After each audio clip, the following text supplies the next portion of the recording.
ये लाल भाजी कैसे भाई माँ कसम बसाव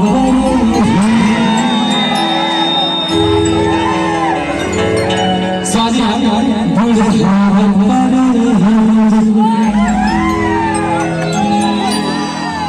सही बोले ना। अरे लड़कियों की भीगा नहीं फैसा नहीं यार। अभी जब देखा तो अभी भीगा नाश्ता नहीं है। सुबह देखो भाई सुबह वहाँ कैसे डिस्को है ठीक है।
अभी तुम्हारे बड़े घर की बेटी हो हम गरीब आदमी और तुमन्ना अमीर आदमी देखा देखा बुढ़ावत पड़े नहीं हमार हिम्मत नहीं हो देखा तुम्हारा जज करेगा तो का के जाऊंगा बड़े दरवाजा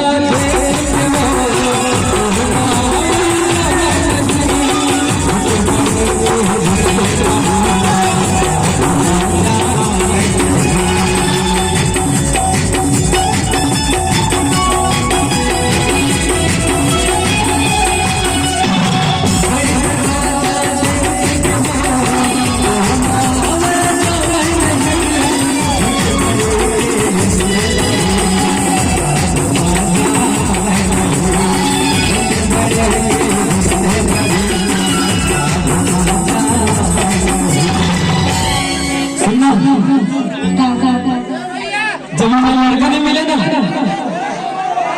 तो बुढ़ावत अच्छा तैयार से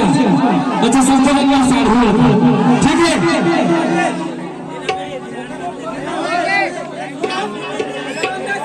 अच्छा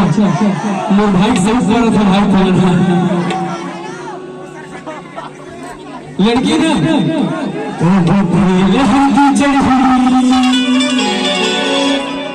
सोचे सोचे मर जब शादी भी हुई ना तो ये ना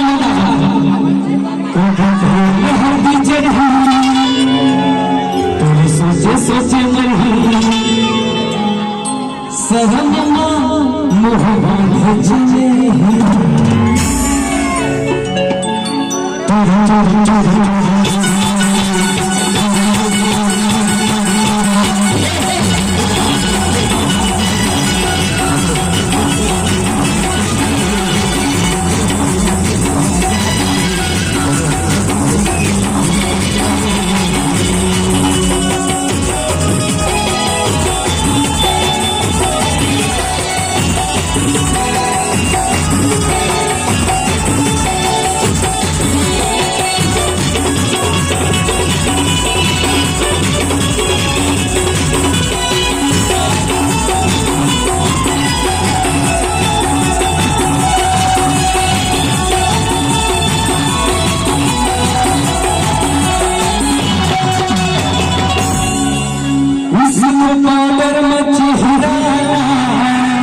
के साथ हल्ला लगा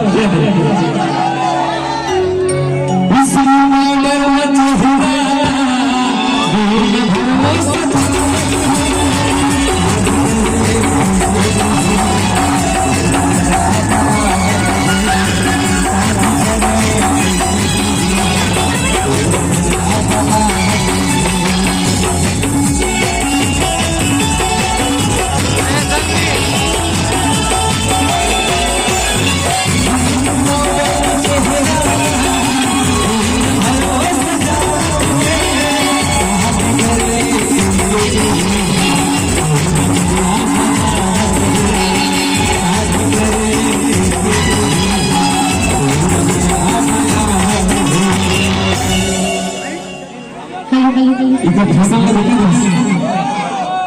जब जिगर ही तेरे सकल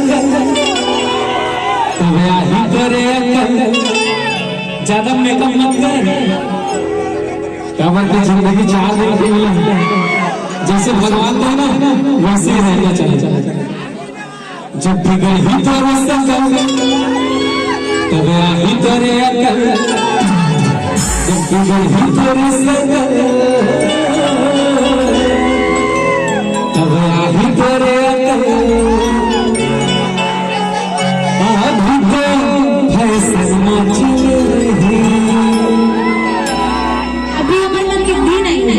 ऐसे ज्यादा मेकअप और फैशन में ना 4 दिन के 4 दिन के वही फैशन में तो पूरा मन बर्बाद हो गया ना तो सुन जब बर्बाद हो गया ना तो लोग देखो जब तक तब आही तो रे